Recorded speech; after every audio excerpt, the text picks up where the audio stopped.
Hey guys, this is Blake with the Three Hand Hunter channel, and I know you're looking at this watch and you know it's a little bit of a departure from what you're used to seeing on this channel. Most of the time you're gonna find military styled watches like the one that I have on my wrist, like this Persista, and this is not what you're normally gonna see here. But I wanted to show it to you because it's super, super neat and very special. But if you like seeing content that you're not gonna see on every YouTube channel, you know, the latest and greatest release, then check out this channel, subscribe to the channel, and give me a thumbs up if you like to see, you know, just different content that you're not going to see on other places. And I love all those other YouTube channels. I'm subscribed to every one of them, and I try to watch as many as I can. But I also wanted to take you along my journey and show you some watches that maybe you're not used to seeing. So let's get into this Jacques Lemans hand wound watch. This is a really unique watch, and the reason why I purchased it is because over the last several years there's been this big push towards square watches. The JLC Reverso I think is a very cool watch. I love the origins of it. I love why it's been produced. I love having a duo face or even an opportunity to flip the dial over and having a case back so it's not damaged while playing polo. I think all of those things are super cool. And so I've always wanted to try them out because I like the size. I like the fact that it's square and it's not going to be intrusive on your wrist. But I didn't really want to spend the $6,000, $7,000, $8,000, $10,000 on a JLC. And here comes the Jacques Lemans hand wound three-hander that comes with a Swiss ETA 2801 hand wound movement. Now, these are very hard to find. I'm just going to say that right now. If you're searching for one, you can find these, I believe, on the gray market right now. You might be able to find this particular watch in a quartz, but they also make automatic ones, and then obviously this hand wound one. Now, this is like my favorite Zoom watch. Why? Because when I'm wearing it on a Zoom call, I can just throw it on my wrist. I don't even have to wind it up. No one's going to see, what it looks like. All they know is I'm wearing a square watch on my wrist. So it's pretty cool. I can just throw it on and not really worry about it at all because it is very difficult to manipulate. You can listen.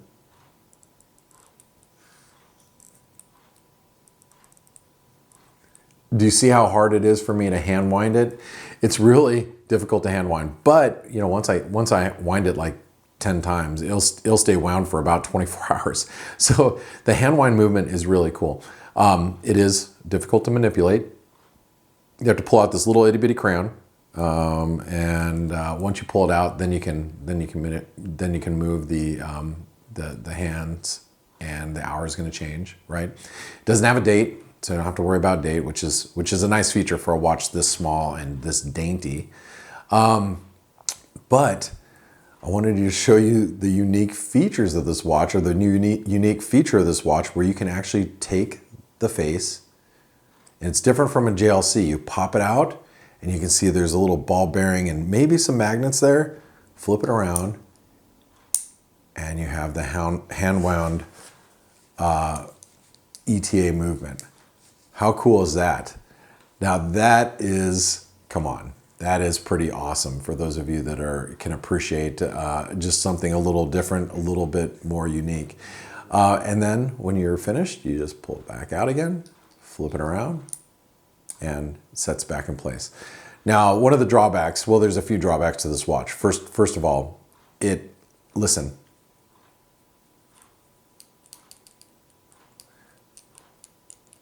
Do you see that mechanism? It doesn't allow the face or the head of the watch to sit perfect. So when you're wearing it on your wrist, you can kind of hear it a little bit, just jangle back and forth.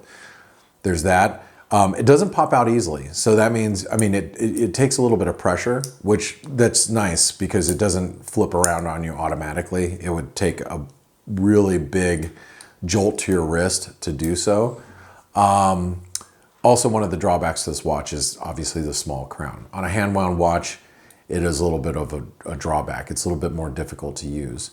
The other drawback that I find with this watch is it is a little bulky based on based on the design itself, right? But overall, it's a great look, great aesthetic, and you can see the back of the watch. It's got the Jacques Lemans, and the model number. I think it says United Hype O, I think is what it says back there. We're kind of unique. I'm not sure what that all means. And as you can see, the inside of the case has the Jacques Lemans logo. Barely any water resistance, and stainless steel, Swiss made. But a really neat little watch to wear on straps, and especially, like I said, it's great for Zoom calls. It's like one of my favorite watches. I can just throw it on. It's almost like a grab and go. I don't even care if it's telling the right time, especially when I'm on a meeting.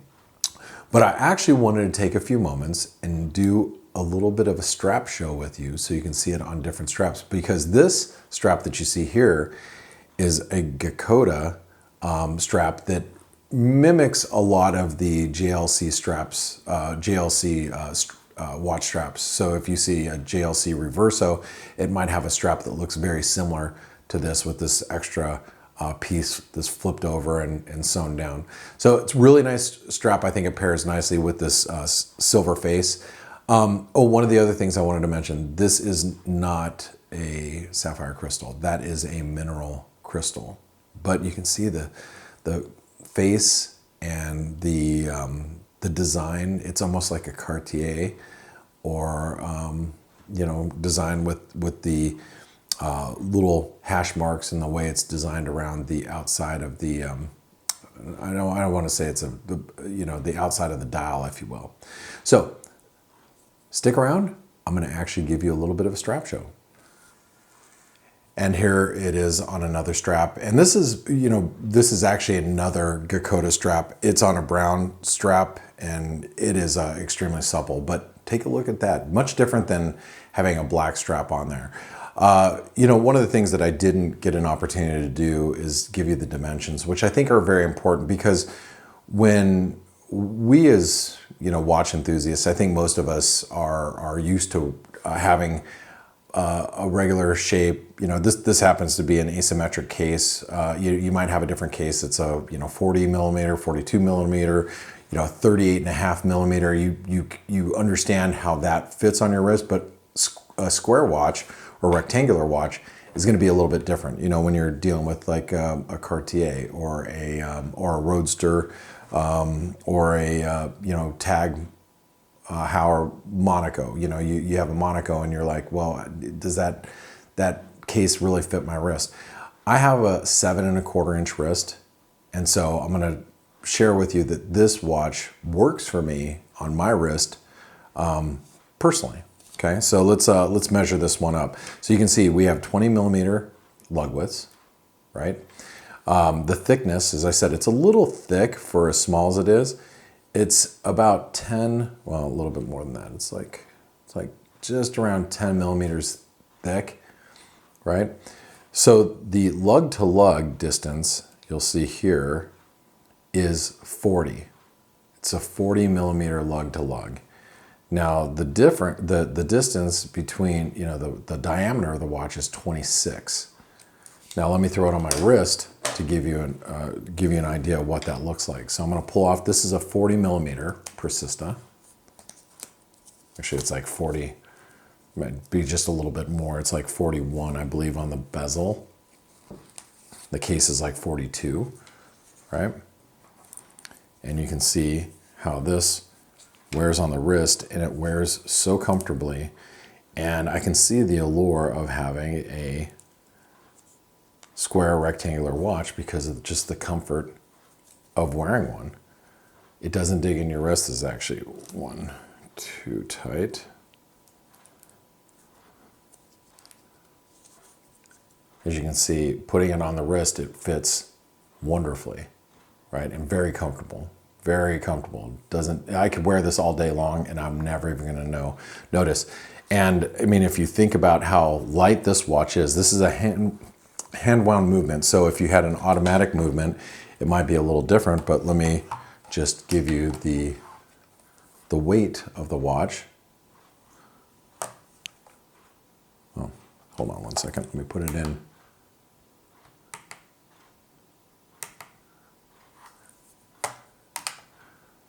$45 grams. I mean, like I said, it disappears on the wrist. It just really does. But I have one more strap I wanted to show you with this watch. And like I said, these are hard to find, but they do come in a few different configurations. I believe there's a small seconds hand, there's a quartz, there's an automatic, then there's the hand wound as well. And a bunch of different dials, dial options. They're just, like I said, kind of difficult to find. You're gonna have to hunt one down. All right, let's see it on one last strap. Now I wanted to show you how special this watch looks like with a bracelet. This is a Jubilee style bracelet. It's just from AliExpress. It's probably no more than $20. And it has a butterfly clasp. But when you're wearing a watch like this, you're not wearing a watch like this as a diver, right? This is more jewelry when you're wearing it with a suit or something of that nature. But if you can see the watch right now, how beautiful it looks like on a metal bracelet. One of the unique features of these square or rectangular watches is the flat lugs. So those integrated, or the bracelets, when you have a flat style bracelet, you can see how well it fits this case. Now, I wanted to show you on a couple of different options because this is not something that I typically would go for, but it's something that I can use specifically for purposes like a Zoom call, like a wedding, and I think you could too. And I also have to say, if you've made it this far, let me introduce myself. My name is Blake. I'm a bit of a watchaholic, and if you've made it this far in this video, I bet you're a watchaholic too. So thanks for tuning in, and I'll catch you guys in the next video.